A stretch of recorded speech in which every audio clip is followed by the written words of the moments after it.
The character of statehood. The only sacred feature of any human government is the division of statehood into the three domains of executive, legislative, and judicial functions. The universe is administered in accordance with such a plan of segregation of functions and authority. Aside from this divine concept of effective social regulation or civil government, it matters little what form of state a people may elect to have, provided the citizenry is ever progressing toward the goal of augmented self-control and increased social service. The intellectual keenness, economic wisdom, social cleverness, and moral stamina of a people are all faithfully reflected in statehood.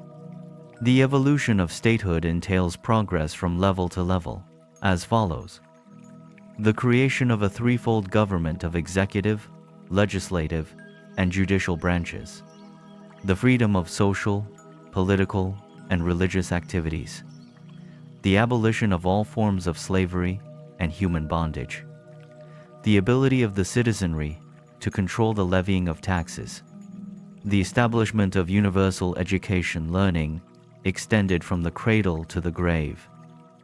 The proper adjustment between local and national governments. The fostering of science and the conquest of disease. The due recognition of sex equality and the coordinated functioning of men and women in the home, school, and church, with specialized service of women in industry and government. The elimination of toiling slavery by machine invention and the subsequent mastery of the machine age. The conquest of dialects, the triumph of a universal language. The ending of war, international adjudication of national and racial differences by continental courts of nations, presided over by a supreme planetary tribunal automatically recruited from the periodically retiring heads of the continental courts. The continental courts are authoritative. The world court is advisory, moral. The worldwide vogue of the pursuit of wisdom, the exaltation of philosophy. The evolution of a world religion, which will presage the entrance of the planet upon the earlier phases of settlement in light and life.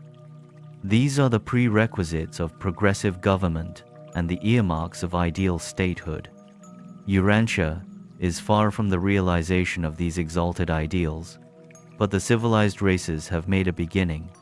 Mankind is on the march toward higher evolutionary destinies. Sponsored by a Melchizedek of Nebadon.